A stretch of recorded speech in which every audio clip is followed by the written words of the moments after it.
Hello, I'm Ted Pike. Every year, thousands of pilgrims come to this place, Palestine, to discover their spiritual roots.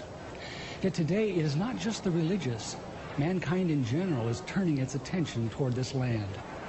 Most of us realize that if World War III erupts, it could begin right here in a collision between Arab and Jew. What are the causes of this conflict between Arab and Jew? A conflict which never seems to go away. Before Zionist settlers came here around the turn of the century, this region was not particularly known for strife. Yet since then, it has known little but strife. Is there something within Judaism itself which acts as an abrasive on this land? To answer that question, we don't need to make another pilgrimage to Palestine. We don't need to visit historic sites or Jewish shrines. Instead, since Judaism is very much a religion of its literature, we need to go where its most sacred teachings are preserved. We need to go to a synagogue, in particular, the library of a synagogue.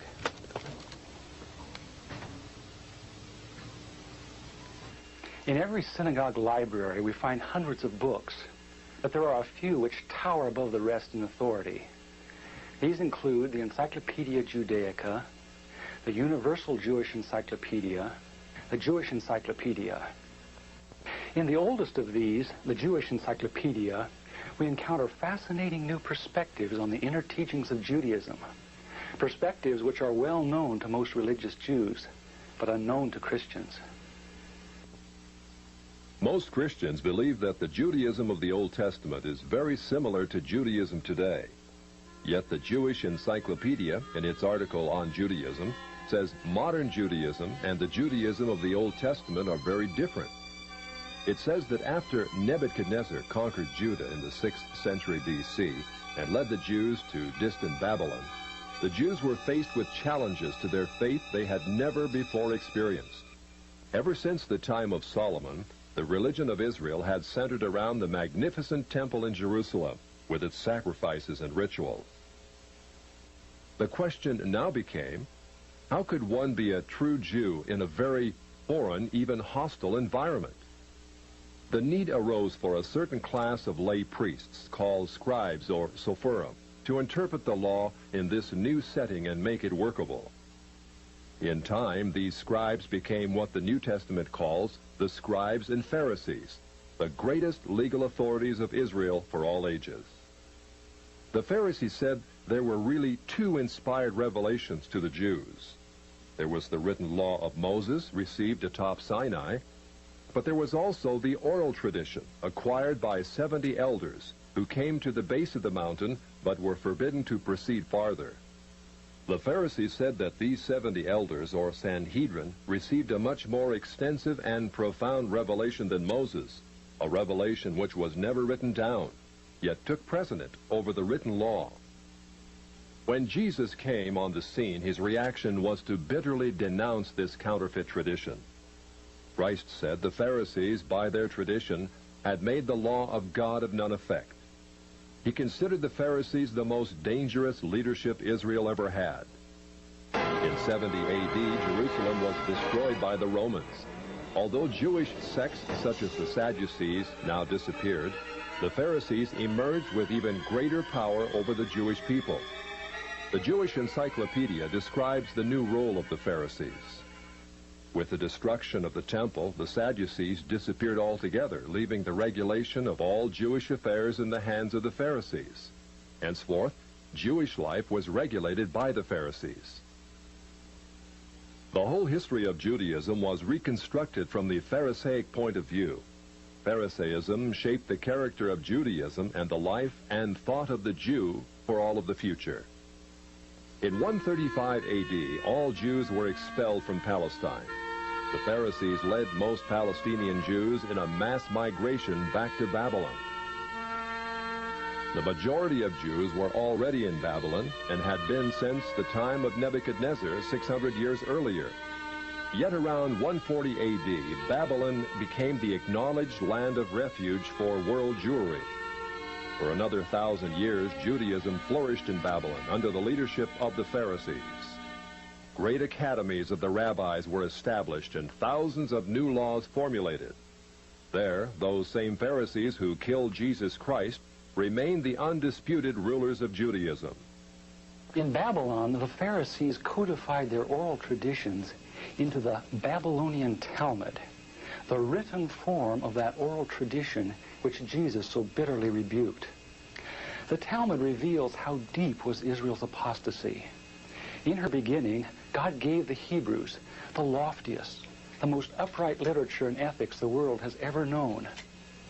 Yet when they turned their backs on him, they produced the Talmud, a work which has aptly been called a monument to human folly. The Talmud also helps us understand the basis for Christ's unflattering descriptions of the Pharisees. Jesus described the Pharisees as hypocrites, children of hell, blind guides, whited sepulchres, full of dead men's bones. He even described the Pharisees as children of their father the devil, a murderer from the beginning. The Talmud confirms Christ's words. In the Talmud, in Treatise Sanhedrin, an extensive passage describes the right of the Pharisee to kill anyone, just as long as he did so indirectly. As one of dozens of examples, the Talmud tells us that if one bound his neighbor and he died of starvation, he is not liable to execution. In such an indirect manner, the Pharisees also killed Christ. Manipulating the Romans to actually wield the spear and sword, the Pharisees claimed, as their descendants do today, that since the Romans were the direct cause of the death of Christ, it is the Romans, not the Jews, who are guilty. Christ also called the Pharisees adulterers, an adulterous generation. The Talmud provides generous loopholes for adultery. It says the penalty for adultery does not include sex with a minor, the wife of a minor, or the wife of a heathen. The Talmud also encourages seduction of unwed adolescent girls called designated bondmaids. But it's important how such rapes are performed. With the designated bondmaid, one is guilty only in the case of natural connection, but not in the case of perverse connection. The Pharisees reasoned that rape in a perverted manner is outside the jurisdiction of the law. Normal rape, however, was punishable. In Babylon, sexual perversion of every kind had been a way of life for millenniums. The Pharisees were deeply influenced by such practices. In 3 of the major treatises of the Talmud are found extensive passages which give legal endorsement to seduce and marry 3-year-old baby girls. In fact, many of the greatest rabbis of the Talmud, including Simeon ben Yochai, upheld this privilege.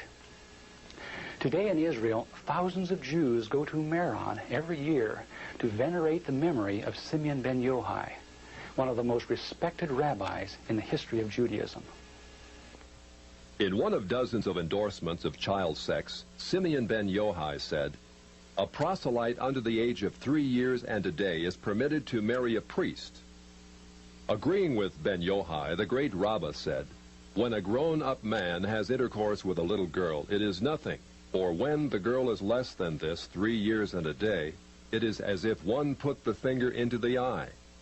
The footnote to this passage says, "As tears come to the eye again and again, so does virginity come back to the little girl under 3 years." The same section confirms that sexual activity with small boys is in the same category.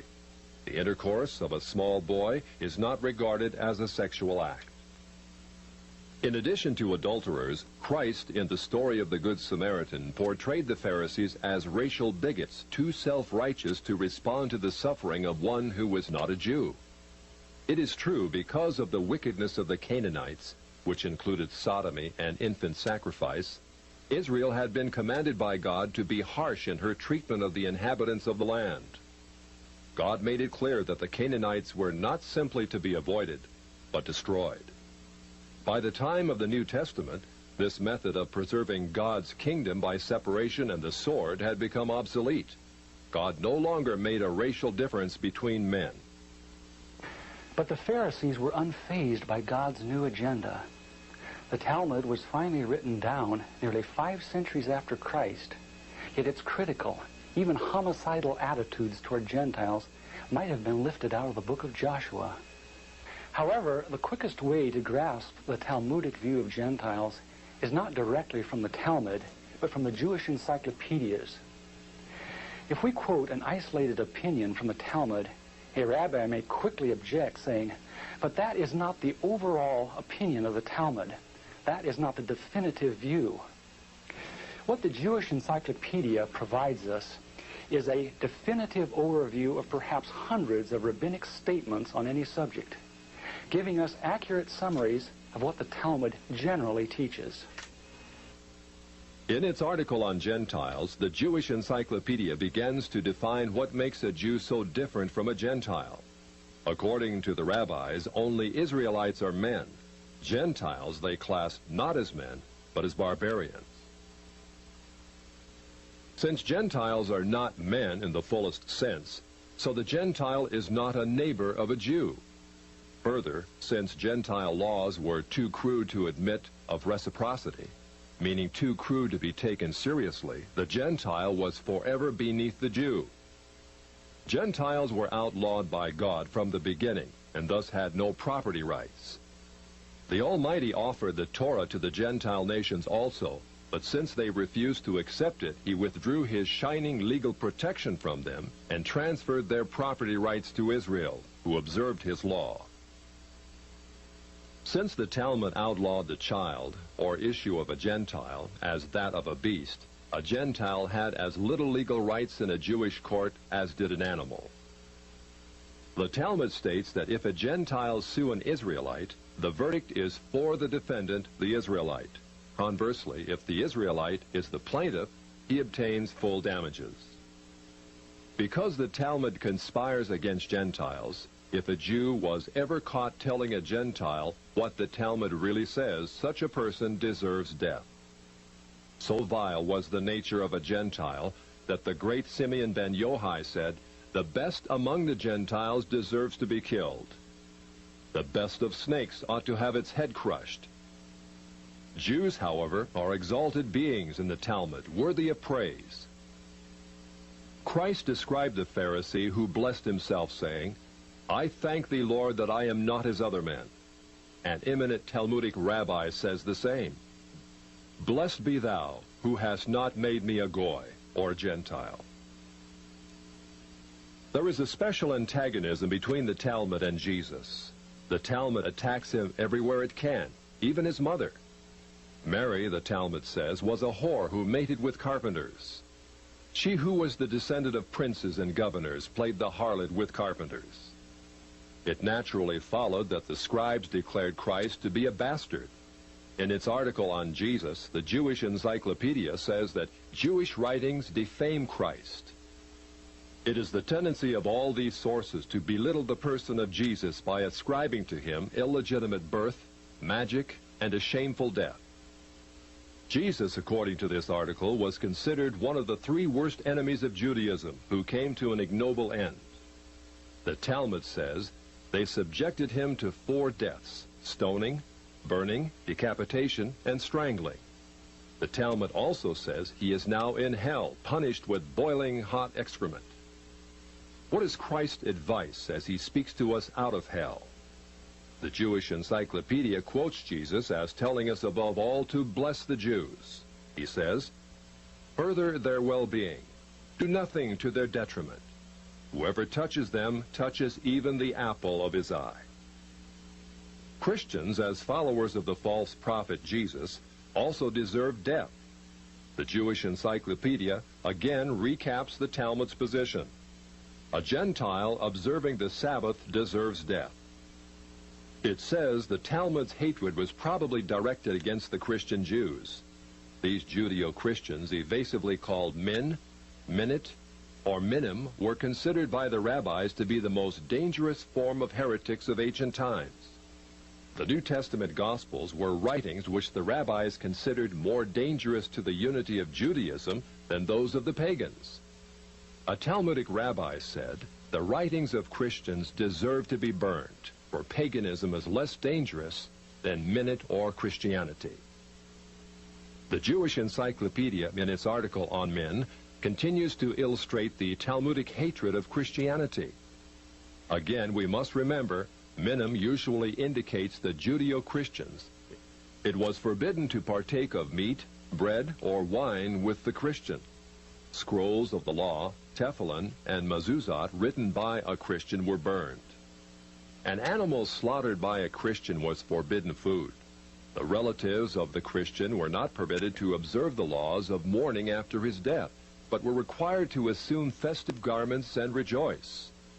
The testimony of a Christian was not admitted in evidence in Jewish courts, and an Israelite who found anything belonging to one who was a Christian was forbidden to return it to him. The Pharisees, through their Talmud, thus gave the Jews an ethic which encouraged bigotry and isolation. But it did worse than that. It invited persecution. By the 11th century, the inhabitants of Babylon, growing weary of the self-righteousness and dishonesty of the Jews, expelled them to the west. Migrating across North Africa and Central Europe, the great majority of Jews who had lived in Babylon for almost 1,600 years now began to find their destinies in the cities of the West. Yet in coming to the West, Jews found their Christian neighbors extremely intolerant of the antisocial deviations Jews had taken for granted in Babylon. In order to survive, it was necessary to abandon such Babylonian traditions. But that was not as easy as it sounds. For 1,000 years, the Pharisees had commanded such deviations. Most Jews could not bring themselves to defy the authority of the Pharisees. Enter one of the giants of Judaism of all time, the great Maimonides. Maimonides, a physician and philosopher, knew that no Jew who practiced Babylonian perversions could remain alive in Christian lands. He attempted to harmonize Greek philosophy with the best points of Judaism. He hoped his rationalizations would enable Jews to abandon their antisocial customs. Yet Maimonides was only partly successful. He was excommunicated by the Jewish community on the charge of making new laws. Nevertheless, his moderation and intellect did in fact temper the old Judaism of Babylon. Gradually over the centuries, Jews abandoned immoral practices of the Talmud. Such practices are not observed today. In fact, most Jews are so ignorant of the Talmud itself that they do not even know that such teachings exist within their sacred literature.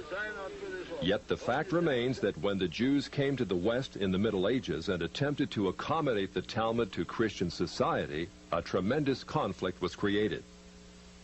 In Babylon, Judaism could be perfectly consistent with the teachings of the Pharisees because the Babylonians were immoral as well. In Christian lands of the West, it became necessary to pretend that many of those teachings did not exist. Even today, religious Jews continue to venerate the Pharisees and their Talmud as the greatest source of light that Judaism will ever know. Yet, living in Christian lands, no Jew can fully perform what the Pharisees commanded. This conflict in Jewish responsibility has created a dilemma over the last 1,000 years from which Jews in the West have not emerged. Yet even before Maimonides came on the scene in the 12th century, another dilemma was being created in Judaism far to the east. This was a dilemma not concerning the doctrines of the Jews, but over who actually was a Jew. In their articles on khazars, the Jewish encyclopedias tell us that in the 8th century A.D., Jewish missionaries ventured north of Babylon to the land of the Khazars between the Caspian and the Black Seas.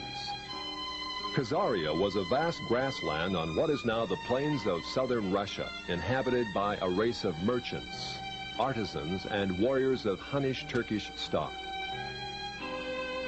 About 740 A.D., the king of the Khazars converted to Judaism and made it the state religion. Incredibly, within a few centuries, the people of Khazaria convinced themselves that they were not Gentiles after all, but the physical descendants of Abraham. Thus, by the 10th century A.D., a nation of proselyte Jews thrived in what is now central Russia. During the Middle Ages, the fierce Mongols from the east and Russians from the north drove the Khazars west out of their ancient homeland. Most settled in Eastern Europe, especially Poland, where they established communities of artisans and traders. Judaism thus became divided into two basic groups which remain today: the Ashkenazim, which are the Khazars of the east, and the Sephardic Oriental, which are Jews of Spain, Turkey, and lands bordering on the Mediterranean. Today, the Ashkenazim, or Khazars, are the vast majority, about 80% of those who call themselves Jews. The two most recent premiers of Israel illustrate these two racial types. Shimon Peres is a Sephardic Jew from authentic Jewish stock. Yitzhak Shamir, like Menachem Begin, is Ashkenazim or Khazar in origin. In Poland, these ancestors of most modern Jews thrived. In fact, they actually became more zealous Jews than their theological cousins to the west, the Sephardim. The Khazars were fascinated with that mystical aspect of Judaism called Kabbalah. Kabbalah was the Jewish form of ancient Gnosticism, a belief that God is unconscious yet everywhere, revealed in different levels of refinement throughout the universe. Of course, Judaism was always unique among ancient religions in its belief in a single conscious God, a God not only capable of creating the worlds, but of punishing evil and rewarding good. Like Eastern religions, however, the Polish Kabbalists believe that God in his purest form is utterly remote, unknowable, without opinions about right and wrong. Instead, his being filtered down through many gradations, or sephirot, until it reached Israel. Israel, according to the Kabbalah, was the visible, rational emanation of God in this world. Below Israel was confusion and darkness, represented by demons and the chaotic world of the Gentiles.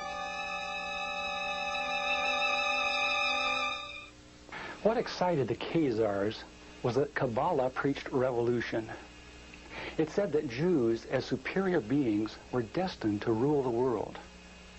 In the Zohar, which is the written text of Kabbalistic lore, we find the arrogance and ambition of the ancient Pharisees very much alive. In a typical passage, the Zohar teaches, living soul refers to Israel, who have holy living souls from above, and cattle and creeping thing and beasts of the earth to the other peoples who are not living soul. Only by the overthrow of the Gentiles, the Zohar asserts, can Israel regain its position as God's Shekinah glory on earth. The Zohar calls Gentiles Amalekites. In a passage typical of many, the Zohar says they caused the destruction of the temple. So when God reveals himself, they will be wiped off the earth. Redemption will not be complete until Amalek will be exterminated. But once Israel shakes off Gentile dominion and Christian influence, heaven will descend to earth. The Zohar says Israel will fulfill her predestined role, ruling the world under the leadership of her Messiah. Since the Kabbalah, or Zohar, was not merely a theological system, but taught the overthrow of the existing order, it was natural that before long, Jews should begin to put it into practice. With the age of Voltaire and the so-called Enlightenment during the 18th century, we see a host of Jewish Kabbalists migrating west out of Poland and penetrating the very capitals of Europe.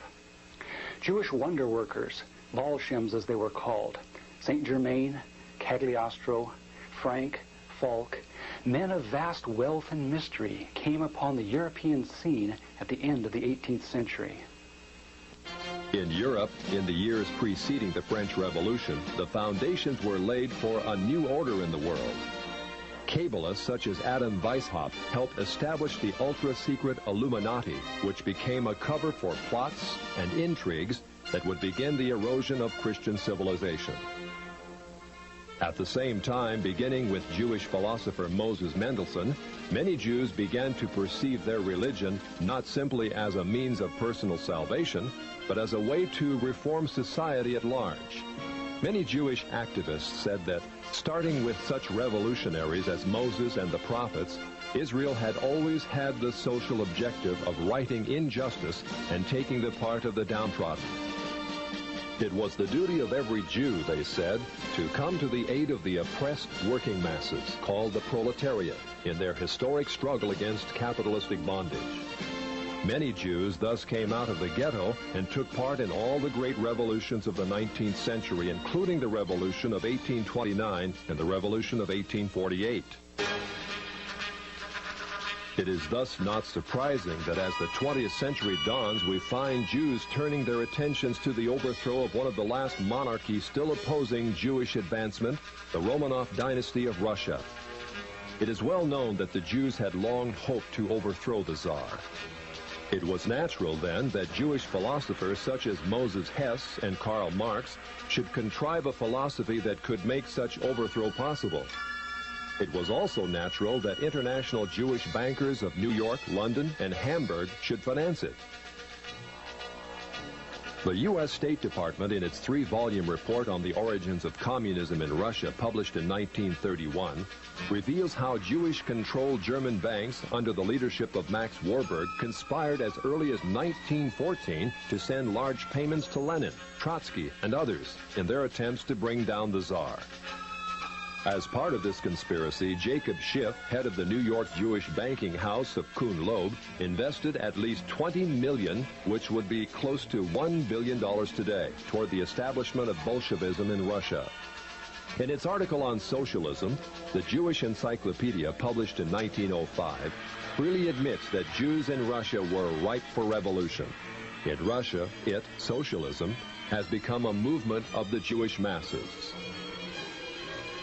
The later Encyclopedia Judaica tells us the communist movement and ideology played an important part in Jewish life, particularly in the 1920s and 1930s, and during and after World War II. The Judaica, in fact, presents an extensive list of the most powerful Jewish leaders of Bolshevism, which included Trotsky, Sverdlov, Zinoviev, Kamenev, Litvinov, Kaganovich, and many others. The Judaica also tells us just how many Jews filled the communist ranks. It says anti-Semitism drove the bulk of Russian Jewish youth into the ranks of the Bolshevik regime. When the white Russian patriots heroically attempted to regain their freedom from the Jews, the Judaica says compact Jewish masses were utilized by the Bolsheviks to suppress such counter-revolution. Clearly, Jews and native Russians were engaged in a death struggle over the destiny of Russia.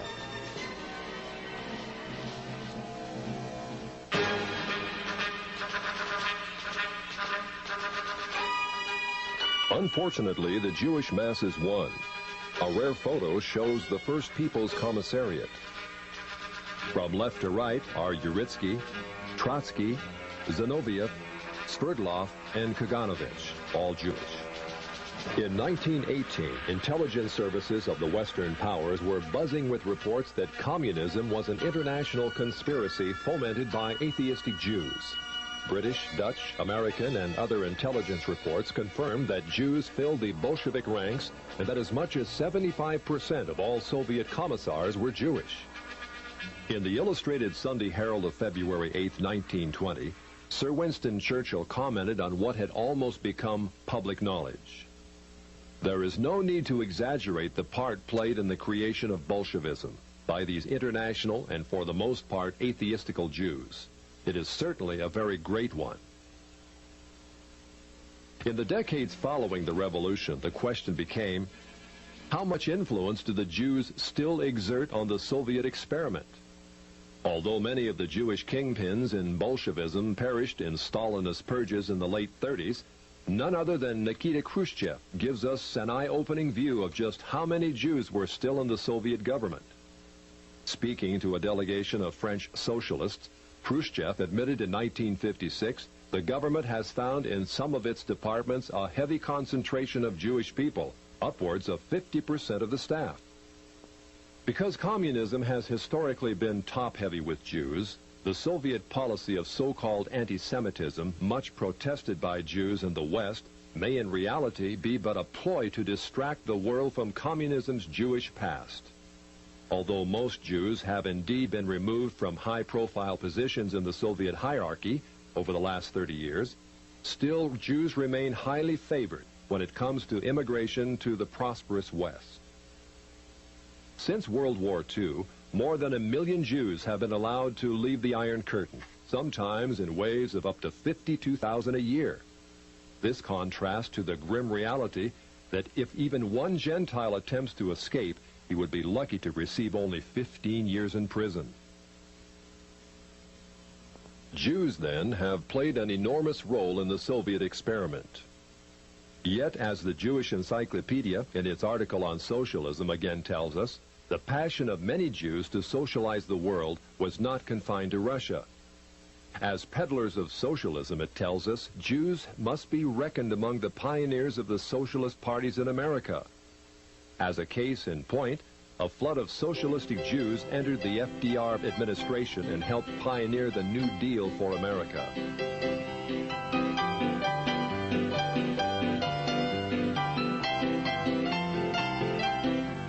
The Encyclopedia Judaica says Roosevelt's liberal policies endeared him to the Jewish community, which shared with him an overriding commitment to the welfare state.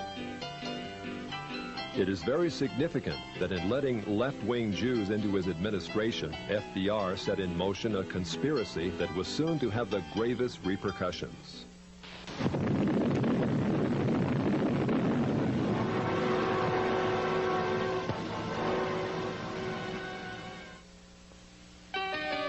As part of his policies, FDR hired a German communist, Klaus Fuchs, a scientific genius who helped mastermind the atomic bomb.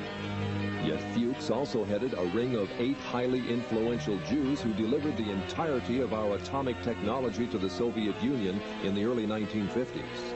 They included Julius and Ethel Rosenberg, David Greenglass, Harry Gold, Sidney Weinbaum, Morton Sobel, and others. Of the 10 convicted for espionage, no less than 8 were Jewish. Later in 1957, it was discovered that the Jewish Soblin brothers delivered massive defense secrets to the Russians.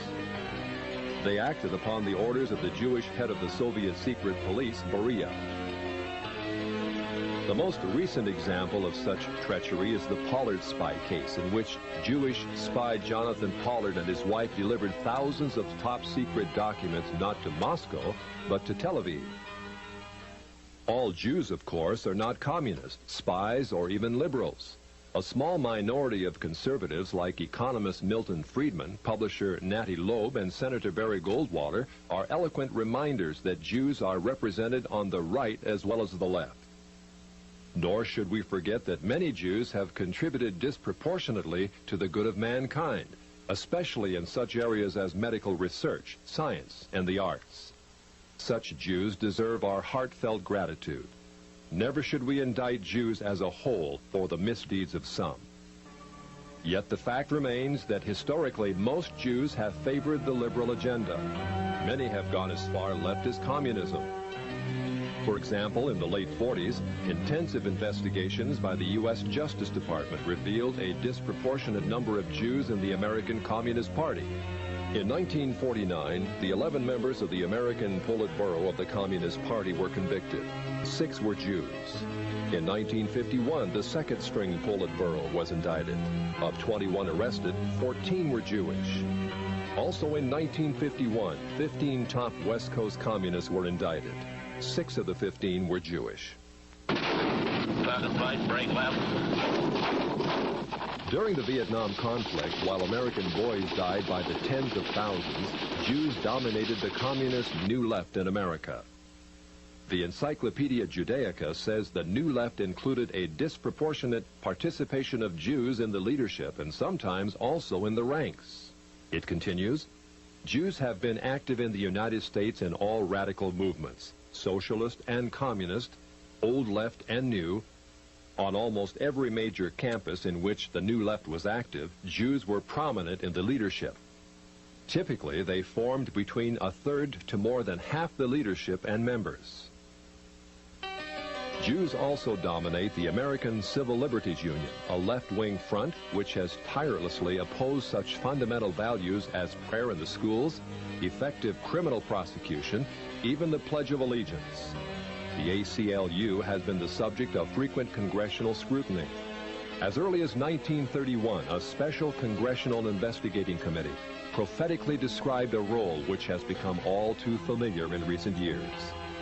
It claims to stand for free speech, free press, and free assembly. But it is quite apparent that the main function of the ACLU is to attempt to protect the communists in their advocacy of force and violence to overthrow the government.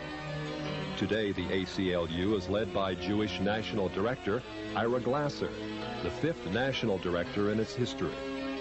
According to a 1977 ACLU survey of membership, 27.3% of ACLU leaders were Jewish, 21.4% of members. The feminist movement, with its agenda of free abortions and lesbian rights, also contains a lopsided number of Jews in its national leadership. The three most influential feminists, Gloria Steinem, Bella Abzug, and Betty Friedan, are Jewish radicals. Jewish producer Norman Lear also heads People for the American Way, the liberal antagonist to Jerry Falwell's Moral Majority. People for the American Way videotapes every broadcast of national TV evangelists in hopes of ruining their ministries. Why does such Jewish-led radicalism prosper? Largely because the television media promotes it. And who owns the media? In its article on television, the Encyclopedia Judaica reveals that the big three television networks are Jewish-founded and controlled. David Sarnoff founded NBC in 1926. CBS was founded under the presidency of Paley, also Jewish. ABC was an outgrowth of the NBC network, and another Jew, Leonard Golden.